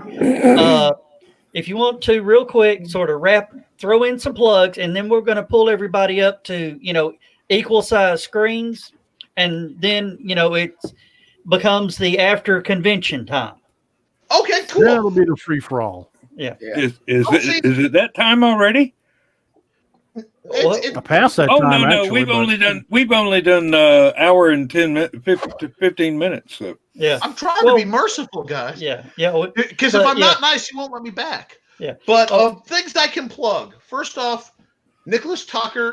Oh, sorry, gotta rewind. www.amazon.com/author/Nicholas Tockert. You will find the simple sword. The basically the simplest, easiest, most concise way to learn to sword fight. It covers everything from how to make your own equipment if you have a budget to how to train people, how to set up your own training area. I also have the Big Stompy Robots line, which is basically a mixed mecha game. I love BattleTech, I love Cav, I love a bunch of other things, but the rules were just way too complex and wordy. So I made something that was fun, that could be made. You use your own minis. It's great fun. If you want to watch what I do, where I talk every week about sharp, shiny things, usually with Knifey, my co-host, you can find that on the Historical Fencing Guild on YouTube. There's a number link, but just look it up. Look for the white boot. That and my art, I'm a freelance artist, can be found at www.deviantart.com/NickT. I've been there 16 years. I'll be there till they run me off. But hope that's a reasonable answer, and I hope I've been, like I said, I've tried to dial it down to give everybody a fair shake, We just wanted to ask you questions in edgewise, so to speak. Well, edgewise away. No, we've been doing it. So okay, good. What is that? What is the airspeed of an unladen swallow? African or European? I don't know. When you're a king, you got to know these things. Okay. Oh, but yeah, Nick, thank you so much for coming. This has been. I mean, we've blown through an hour and 18 minutes, and it feels like it's been about 10. Yep. Just about, yeah. We're definitely in fast forward here. So now that we're in this mode of the show, I got to bring up the thing I was about before the show. I asked Joe if he knew about something, and I want to bring it up because I kind of want to plug this. Okay. There is a video game out. It's on PC. It's on Steam, called Phasmophobia. Yes. And let me tell you about this game, because I played it. I bought it and played it recently because it was on sale during Steam's Black Friday sale, and so I got it on the cheap. 12 something. Yeah, it was like $13 bucks. I think it was $13 total, because I think I got it for half off. Now let me tell you about this game. This game is awesome. What it is you and up to 3 other players are ghost hunters. You have all of the ghost hunting equipment. You have an EMF reader. You have a little handheld radio. You have a UV flashlight. You have all of the stuff that you would normally use to do ghost hunting activities, paranormal investigations. Joseph knows a little bit about this because he's done that before. Here's the twist. Unlike in real paranormal investigations, these ghosts are hostile. You only get 5 minutes of neutral time to do your investigation. After 5 minutes, the ghost becomes active and it is very angry with you. And depending on what type of ghost it is, it will do different things to try to scare you away. Now, it's pretty cool. We were playing it. They would do things like you would put out a little book for the ghosts to write in, and depending on what kind of ghost it is, it'll write different messages and do different things. If it's a demon, for example, it will draw satanic imagery. But if it's like a revenant, it'll write like get out, get out, get out, get out, that sort of thing. Now we were having a lot of fun with this. How Nick, is that different from ghost hunting? Like, there are reasons I'm retired. Well, because Me I too. know a lot of the guys that I've talked to that have done paranormal investigations, and out of all of the guys that I've talked to, not a single one can tell me of any time somebody was just brutally murdered. Because that's the thing. When I say this ghost is hostile, actually, wait. It will kill you. Okay, they've taken it to that level. Now, the ghost, it's called phasmophobia, Carl. Phasmophobia. Okay, yeah. Okay.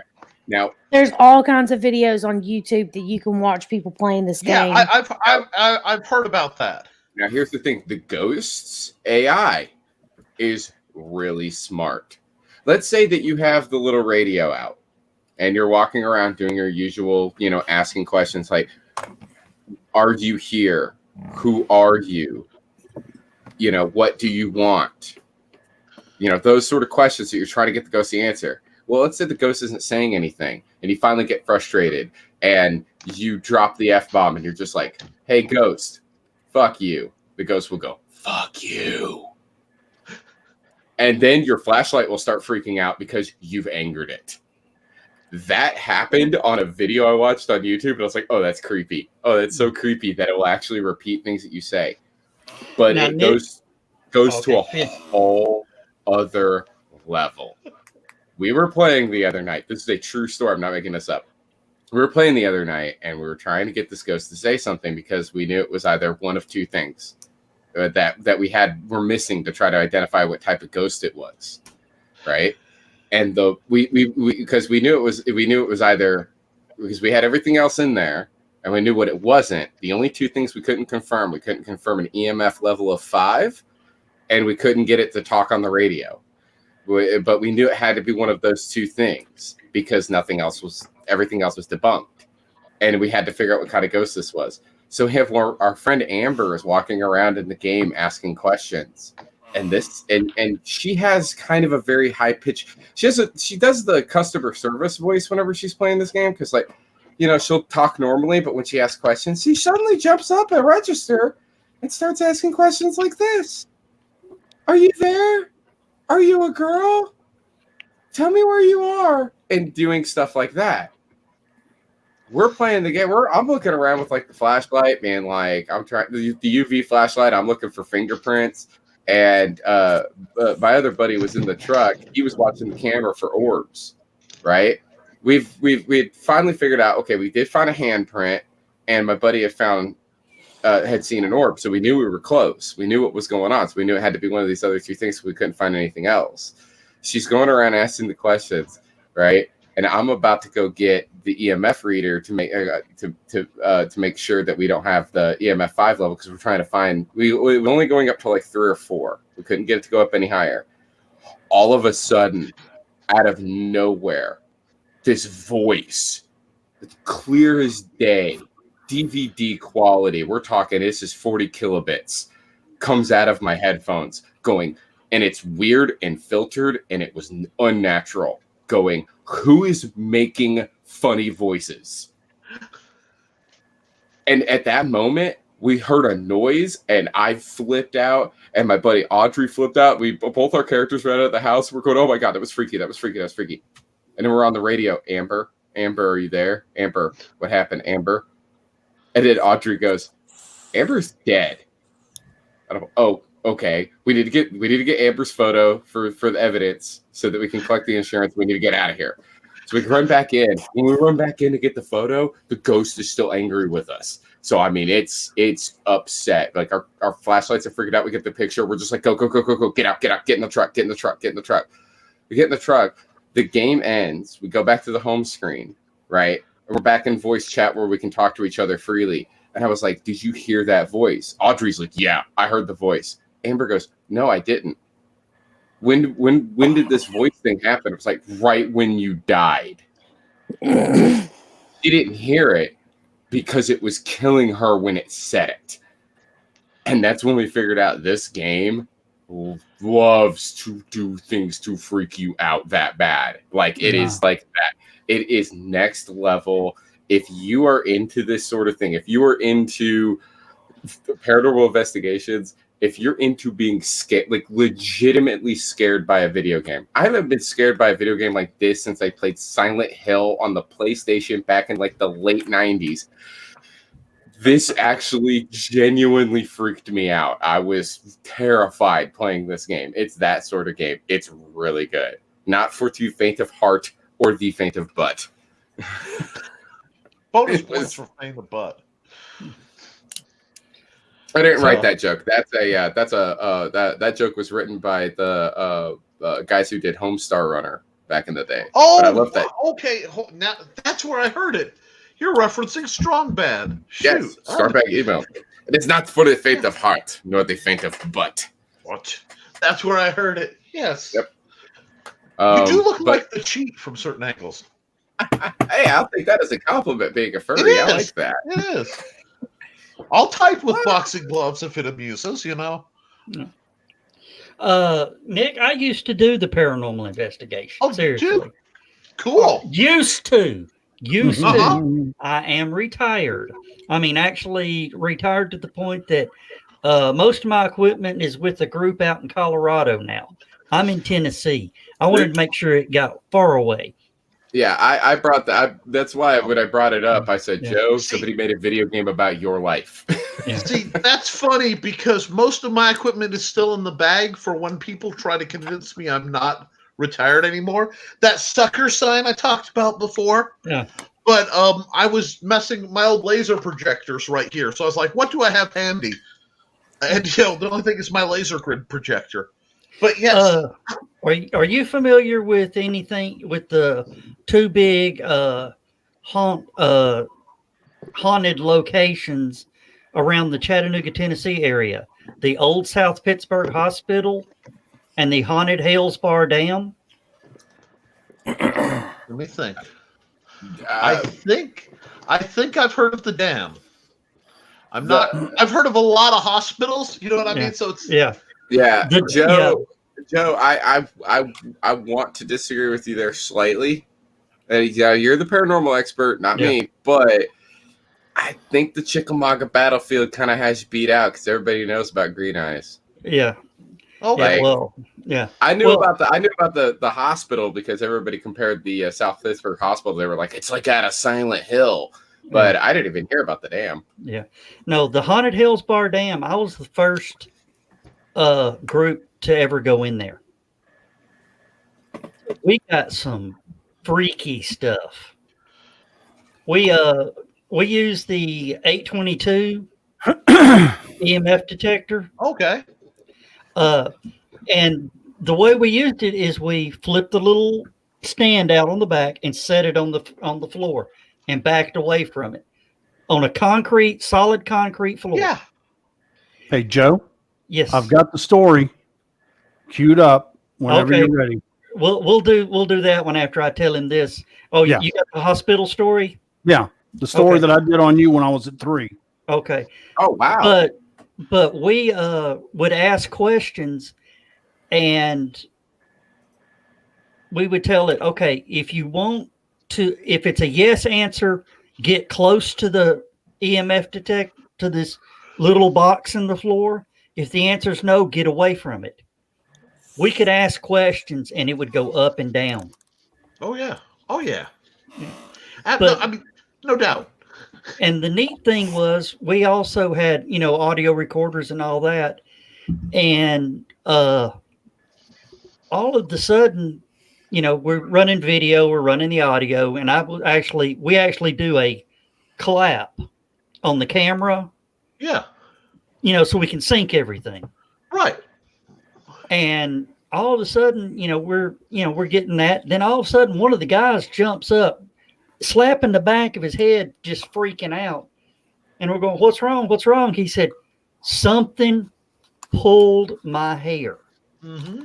It wasn't aggravate pull. It was like, just something like they ran their fingers up the back of their head.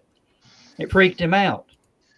Just as soon as he described that, we got an EVP that says, "Oh, we can have fun with this." And it went on for a little bit. And then when we wrapped up and started to walk away, we got an EVP of a female voice going, "Oh, they're leaving." I would love to see somebody set up, because my stuff wasn't. I wasn't going out looking for evidence because I had enough experiences as a youth growing up. I grew up in a haunted house, but to the point where people ask me what the scariest movie I ever watched. Skunk's probably going to laugh, but the first half of The Others was probably the scariest movie I ever watched because it felt like what a haunted house actually feels like. You know what I mean? It's not the big jump scares like they show and all the stuff. It's the little like movement constantly, and it's like pervasive. But I would love to see somebody go to a place like that where you have a communication established, and instead of, okay, we visited for a week, I want to see them go back, like make an arrangement where we're going to spend the next month. You know, we're going to come back every day. We're going to set up, okay, this is how we talk. This is how we're communicating. Let's get that next level, because it seems like so many ghost hunting groups and so many shows even, they go out, they make that connection, they sync with something. And then walk away from it. And then they walk away from it. And this sounds funny, but on a level it seems rude. You know? It's like, however much effort they have to put in to connect, you know. And then walk away from it. No wonder so many ghosts are jerks. Yeah. Every time they contact somebody, they're just all like, we're leaving. And they're like, fine, next person that comes in here, I'm going to throw a can at them. You know what? I think they're lonely. Well, twice I think I've encountered stuff that was, we'll say, benevolent, and in that field of things. Ghost isn't necessarily encapsulating of everything I saw, because I still put your sulfur spitting shady crowd in a whole different category. You know what I mean? Yeah. But they suck. But oh, you've met my ex-wife. Possibly. So anyway, Nick, she's in an urn now, so it is that video. Yeah, when Joe Dog was doing this investigation at South Pittsburgh Hospital, I was working as a reporter photographer for Channel 3, and he invited me along, and this is the report that I filed. Yeah, I'm gonna pull you up full screen. We're all in this to find proof. Paul Browning has come to South Pittsburgh to try and explain what may be unexplainable. And the difficult thing about that is the fact that in this field, proof is a subjective thing. Browning is the lead investigator and founder of Clarksville Ghost Hunters. His crew has come down to assist a local group, Tennessee Paranormal Investigations Team. Jedi back when he had a mullet. Paranormal activity at this abandoned hospital. I don't want to blind your camera with my camera. In dark hallways, team members carefully plan and deploy infrared cameras that shoot in total darkness. Don't cross the street. That's right. A sense of humor helps break the tension. We're using a lot of electronic devices, to try and capture audio or video, either anomalies or things that could possibly be called paranormal. We've got pretty much every inch of this place under camera. So it's a good video surveillance tonight. Setting up for an investigation this large takes hours. Multiple floors, multiple cameras, lots of rooms to cover. But McKeel tells us the really interesting stuff doesn't happen until the lights go out. That light just came on, didn't it? Sure did. I just watched it. While setting up the recording devices on the third floor, the lights in what used to be a patient's room come on, even after the electrical breakers for the floor have been shut off.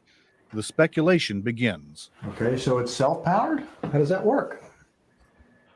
Hey Joe, we need to hurry up and get set up. Yeah. Yeah. Let's start trying. I'm not going to call it paranormal. I'm just going to say, I can't figure that one out. I have to rule out what's possible. I have to eliminate everything I can think of that would make this something normal or non-paranormal. I'm trying to find my answers by eliminating that.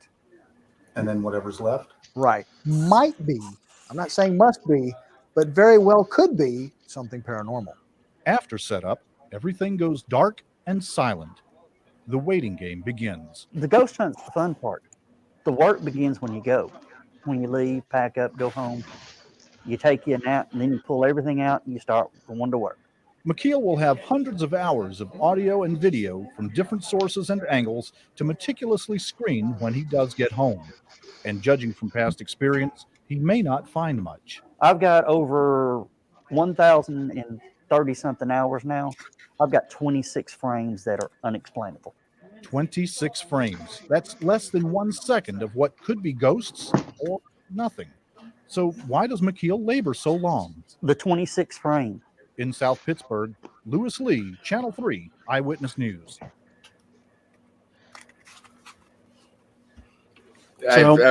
Wow, That's that cool. was first of all, very good job. Very Lewis. nice. Very That was nice. good. Thank you. There were 3 things I noticed about that. Right. Yeah. One, Joe Doc had a mullet. Yeah. 2, Joe Doc had a mustache. Yeah. And 3, Lewis, your hair was darker. You were That was younger. about, what, 8 or 9 years ago, wasn't it? No. That May was have about been 10. 12 years ago. That was Well, about oh my 12 God. years ago. Jeez. No. That was about 14 years ago. No. I haven't been back in Tennessee that long yet. You had just got back. I came back in early 2008, I believe. It may have been late 2007. It was at least 12 years ago. Damn, I've Yeah, been well, married to it Lindsay could've- it longer could've than been 12. that. It could have been 12 years ago. Yep. It was Sorry. either Thanks, Carl. it was either 8 or 9. It could have been 12. In fact, it was 6. It was definitely 6 because I was Definitely. dating that one girl at the time, so it had to have been 14 years ago. Well, Well, no, Joe was still doing the Tennessee Paranormal when Lindsay and I took Lindsay to her first LibertyCon. Yeah, I mean, That was 15 years ago. When I met Joe, he was in T-Pit when I met Joe, and I also met the other T-Pit members, and I gotta say, just trying to be as nice as I possibly can, because Mama said if you can't say nothing nice, don't say anything at all. Joe was the only one of them I liked. Specifically for the reason that Joe is very much, I want to see. He wasn't going in the aspect of like I want to prove that ghosts are real. He was going as like I want to find something that's unexplainable and tried to explain it. Like he wasn't looking for proof. He just was looking for evidence. He wasn't one of those. All the other members that I ever met of T-Pit were like, "Oh my God, everything's haunted. There's ghosts everywhere." And Joe was more rational than that, and I appreciated it. Well, this show, I think it's Ghost Adventures. This guy tries to piss off ghosts. My wife watches that show sometimes, and it's like, really? You got an entity that you really can't figure out. You can't track, but you're going to piss it off. Okay. Good way to get company made up. Back at the house. Oh, it was like, yeah. Nick said this earlier. He kind of threw some shade my way a little bit, and again, a formal complaint. You'll have to copy down a phone number. But no, we'll be contacting Tower shortly. The Others. Yeah. The Others. Yes. That's a really good film, by the way. I love The Others. Yeah. It's got a great twist. I'm not going to say any more than that. No. And I was trying to. It's one of those movies that if you haven't seen it, you got to see that movie. It's really, really good. For a horror film. That was the one with Nicole Kidman, right? Yes. Yeah, I like that one. Very good movie. Unbelievable. That good didn't movie. have anything to do with the Thomas Tryon novel, did it? I don't know. I actually have no idea. That's a 3 a.m. answer. I'll know that at 3 a.m. It was definitely before your time. I mean, you were about 2 when that came out. I do want to say, right, that if you do watch a lot of horror movies like I do, because obviously, I mean, I'm wearing the Freddy Krueger t-shirt and the 3D glasses right now. I watch horror movies like all the time. If you've ever seen a horror film about a haunted house, you know the last thing you do is make the ghost angry. Even that video game I was talking about, you never insult the ghost in Phasmophobia because that makes you a target. That makes you a target if you do that. If you insult the ghost gets angry with you and it comes after you. That's how good the AI is in that game with its voice recognition stuff. So you don't want to do that. Anybody's ever seen a horror movie knows you don't do that. You don't go busting up into Samara's. What are you gonna do? Put Samara's videotape into the thing, get the 7 days when you answer the phone and she does the 7 days thing, just be all like, I don't know, you prank call her and hang up on her. You don't do that. The 7 days becomes 3 hours. I'm sorry, I'm reminded of a picture a buddy of mine drew that had him watch the Ring video, right? Mm-hmm. And Samara's coming out, and he's got a rope with like a collar on it, reaching from behind the TV to snag her. So I'm sorry, but no, that's just wrong. Yeah, guys, my brain the went to level dirty of places. circles I travel in, wrong is normal and comfortable, because like I said, I don't judge, I just observe, and boy, do I get to observe some great stuff by being mellow about it. But cheers to being abnormal. Cheers absolutely. to being abnormal. Absolutely. I would be drinking, but I was told I have to cut back my caffeine for a test tomorrow. So I've actually done this entire show with no caffeine whatsoever, and we couldn't tell. Nick, no, I mean, absolutely 100% no offense when I say this, but I don't want to see you on Red Bull. You won't, because I will phase from existence. Did you ever see that movie Over the Hedge? Yes, the squirrel. You're gonna be like, give me the squirrel. See that? What you do is you put somebody like me on Red Bull, give me some wrought iron brass knuckles, and I teleport punching ghosts. That's how we do this.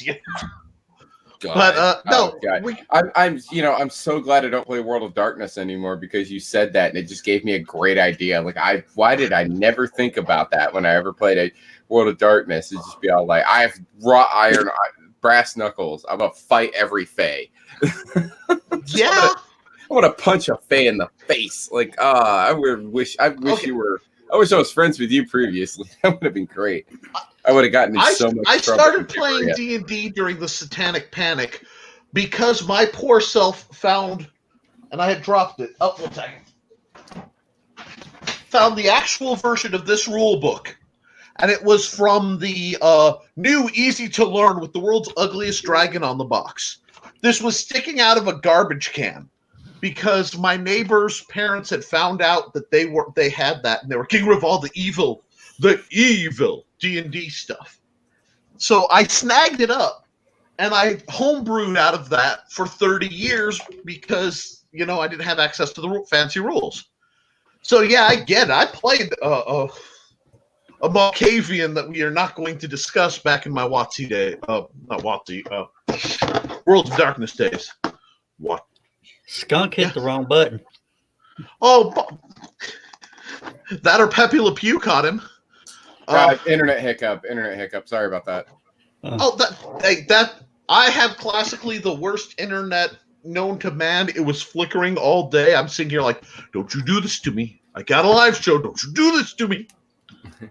But Charter occasionally drops for me. I'm sorry about that. Go ahead, Nick. No, you're fine. And asking me to backtrack is always a challenge. Wow, we almost that door opened up behind Joe, and I've been watching. That discussion was enough that I went into hyper mode.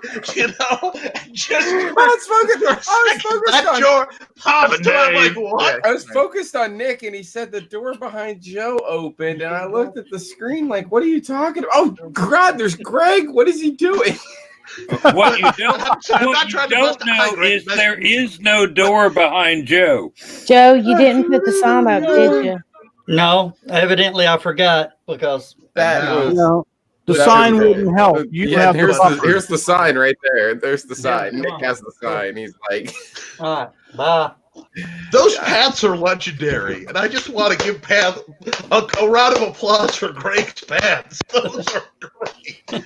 oh, that was classic. That I couldn't have come back at a better time.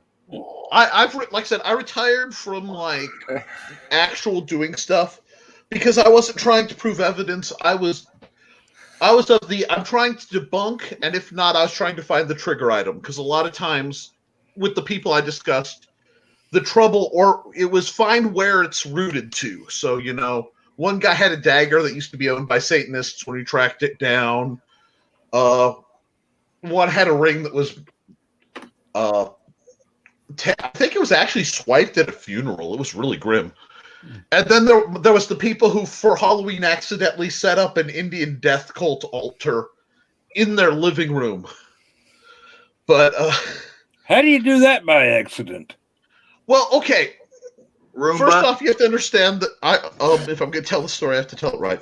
These people were very nice, very kind. They were very fond of certain recreational plants to start and substances. But a buddy of mine said they were having problems and they had a kid, so I'll go look it up. And I walk in their house, and he told me they'd been seeing things were moving and scratches, the whole works. So I'm like, okay, I got my bag. I had at the time a neat little shoulder hip holster that had useful things in it. And I go into the house, and I'm looking around. I go, now, ma'am, normally I would like to ask, first off, the children, can they leave? Oh, yeah, we can leave. Okay, so the kids go across the street, and I'm standing there. I gotta ask, why do you have a death altar in your living room?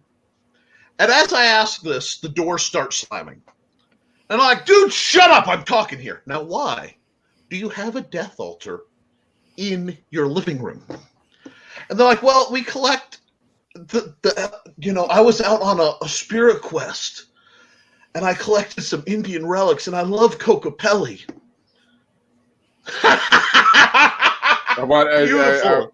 Yes, because we got brought up earlier at the Roomba. And here's the thing. Kokopelli has a flute, not a spear.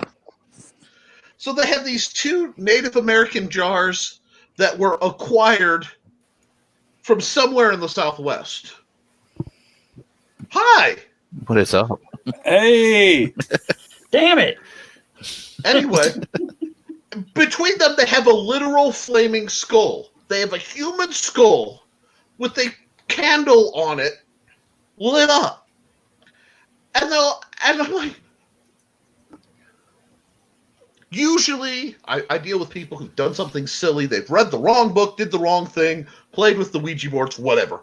These guys, literally in a fit of stoner inspiration, set up a death altar in the middle of their living room. And then they couldn't figure out why. They were having problems in their house. And it was one question. Were they mixing Native American and European mythologies here? They were mixing that. The house was a blueprint of a church in that it had the back room had a baptismal that had been converted into a hot tub with light. That must be really convenient when you have a wild party. Bless us, Father, because we about to sin. You know what? That's. And they were like, I'm going because normally I'm flat. I take the doctor approach. You know what I mean? Look, there's weird stuff. Run. Guys, don't be idiots. We need to leave. You need to leave. You have done something stupid. We'll come back in the dawn and deal with it. But I'm in there, doors are slamming, and I've never been more annoyed. And the bag on my hip unhooked, and I look down on it. It picks up straight 90 degrees off my hip. Let's go, and slaps me on the hip. I'm like, no, I'm throwing salt all over this place. It was a nightmare. I'm like, no, get that down. Can we please extinguish the flaming skull? Can we just start? When I say I'm retired, it's not the threats that did it. Although I saw some stuff. You get smacked around, you get choked, that whole routine. It's the idiots that invite them in. Like, what do you expect to happen when I still watch the shows. We call them the Ghost Bros. Dude, don't run. Because every episode, it's the same thing. I'm going to yell at a ghost. Oh, a ghost kicked my butt. I'm going to be scared now and run away. It's like I can just see you telling the homeowner, dude, that ain't sage. Yes! That was the first thing.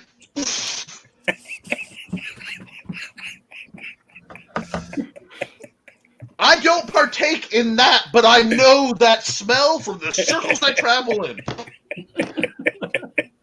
Well, Nick, I do want to point something out real quick. Hit me. Out of all kindness and fairness, if you know that spell, then you'll know what this means.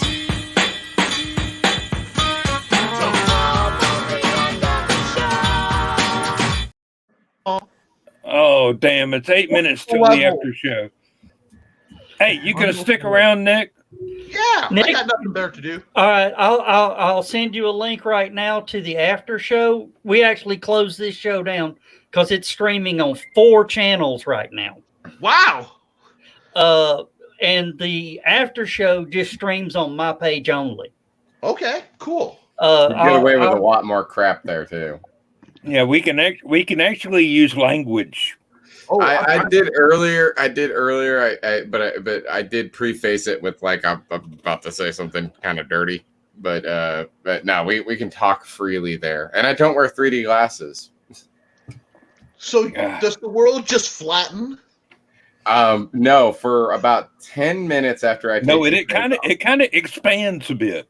I'm gonna say it for about. You 10 break minutes. out your 4D glasses like mine, right? I was gonna say when I take these off for about 10 minutes after I take them off during the after show, my vision is destroyed.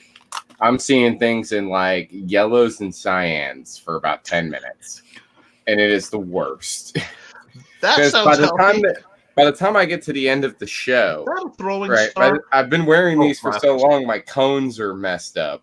So, because over here, right, I've been seeing blue vision this entire time. Over here, I've been seeing this red vision all the time. My eyes have adjusted to it. Right now, I'm not seeing 3D at all. Everything looks normal, right? As soon as I take these off, my it's normal as we get. Wait a minute. Everything's wrong now, and it takes about 10 minutes to adjust. It's pretty crazy. It's a little trippy, actually. Anyway. I like your glasses. I didn't want to verbally interrupt him, so I was just going to put that up, and I had to flip the arrow over my head. Well, these don't have bifocals, but they are actual antiques gotten from, let's see, it was 1970s when I was in college. We were having a all-night party in one of my friend's grandmother's house. She just went into a nursing home. They were cleaning out the house. I got these glasses, which I have since had new lenses put into my prescription. I got an overstuffed chair, a horsehair overstuffed chair, absolute antique, and a few other things. We found like 5 bottles of 50-year-old liquor under the kitchen sink that had been used for cooking. And we had one hell of a party that night. A couple of my friends almost got married, and a couple of my friends did. And because they wanted to after the party, not because they were in any danger of lawsuits or anything like that. But and for $20, you can do anything in Mexico. Oh, but this was Athens, Georgia. For $20, you could just about do anything. But if you got caught, it was going to take a little bit more to get you out of trouble. 20 gets you in, 50 gets you out. No, Yeah, more like 2,000 gets you out, and a good lawyer. See, the nice thing about always being sober is I remember all the parties like that I've been to looking after my friends. Oh, the It's why trouble none of them is, cross me, because I know all the dirty secrets. No. the trouble So- is, I've never been sober, and I still remember. Well, see, it's an either or. To remember, you must always be intoxicated or unintoxicated. Like, there's no choice. It's when you mix back and forth that things don't work. Yeah, I find sobriety to be quite That's how boring. you go to but, two different conventions with one badge.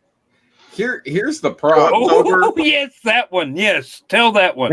Here's the problem. Here's the problem with that. Joe can attest to this. That in the very few times that I've gotten blackout drunk at, like, say, a sci-fi convention or something like that, I've gotten blackout drunk and I don't remember what happened the night before. I got about 500 people who will come up to me and just be like, "Do you know what you did last night?" Well, you're number 499, so go ahead and tell me, because everybody else has. Here's the video footage. There hasn't been You any and video Sam footage go win. yet. Well, But Nick, I behave myself more cons nowadays. Yeah, I'll tell you what I used to do. You behave yourself nicely then. I am a terrible practical joker. And no, say it ain't so, Which Joe. one? Hey, Joe, which one are you gonna tell? Which con practical badges. joke are you gonna tell? Oh, The the con badges, badges. yeah. Yeah, I went to one convention with about 18 different convention badges walking in and out. And Joe, who is the only member of security who caught you? You? Yes. On Saturday night. Do you want Saturday night? Well, that was the only time I worked. Really, I didn't work the rest of the time because I was doing panels and shit. Joe, do you want to tell them why I caught you doing that? You caught me swapping badges. No. Because the previous year you'd only done it with one badge. Yeah. That gave me the idea. You showed it to me and I went, son of a bitch. I'm so mad. He's been walking in and out all day with the badge from last year. And then he upped his game and I knew about it. So I was waiting for him. And I finally got him. But nobody else did. And every time he'd walk by, when I wasn't on duty, he'd walk past the door guy. I'd be standing there. I'd just start laughing. I can go that one better. I went to a LibertyCon, walked up to the bar to ask for a beer, and showed an ID. And the lady behind the bar looked at it briefly and gave me my beer. And then I said, you should be more careful. You see this ID? She says, yeah. Take a close look. She says, yeah, that's you in the photo. I go, did you look at the birth date? She goes, no. And I go, look again. The birth date said that I had been born in 1856. And that I was a Secret Service agent for the U.S. government during the Civil War. All right, guys. We have to close the show. This is wrap up time. This is wrap up time. Nick, one last time, please plug everything. And you got about a minute. I got a minute, and my book fell over. That's fine. My name is Nick Tockert. I'm an author, artist, game designer, occasional paranormal researcher, and I was unfortunately the man behind the mouse. I have written The Simple Sword, which is the world's easiest, simplest, and most reasonably priced book for learning how to fence. I also created Big Stompy Robots, a game system about blowing stuff up on your dinner table that's fun, cheap, and interesting. It's almost like I hang up on things. You can find all that at amazon.com/author/Nicholas Tockert. That's me. You can also find every Friday night, as long as the pandemic's going, I have a live stream video that is the Historical Fencing Guild, where I talk about fencing, swords, sword fighting related items. You also can find my artwork at www.deviantart.com/NickT. I've been there 16 years. I intend to be there 16 more.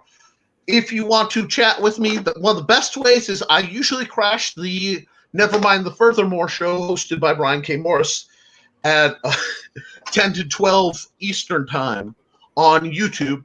And that's where I met Joe Dog, who's a wonderful person. Thank you guys for having me on the show. Thank you for a lovely chat. And I can't wait to get off more public viewing so we can get really, truly shady.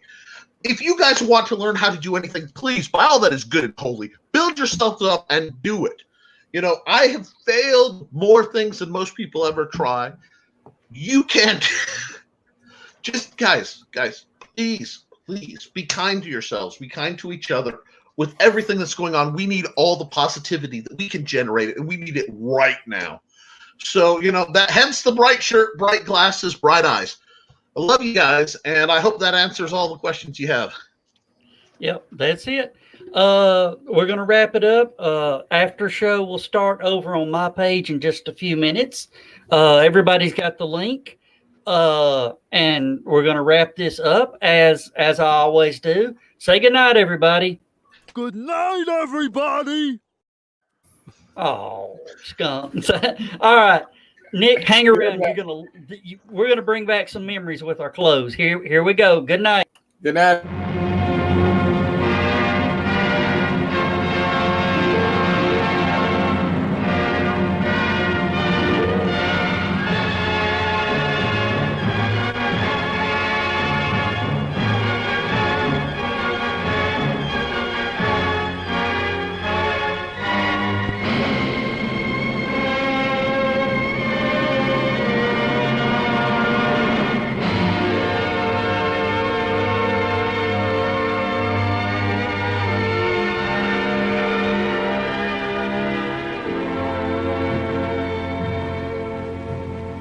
I have slept the surly bonds of earth and danced the skies on laughter-silvered wings. Sunward I've climbed and joined the tumbling mirth of sun-split clouds and done 100 things you have not dreamed of. Wheeled and soared and swung high in the sunlit silence. Hovering there, I've chased the shouting wind along and flung my eager craft through footless halls of air. Up, up the long, delirious, burning blue, I've topped the windswept heights with easy grace, when never lark nor even eagle flew. And while with silent, lifting mind, I've trod the high, untrespassed sanctity of space, put out my hand and touched the face of God.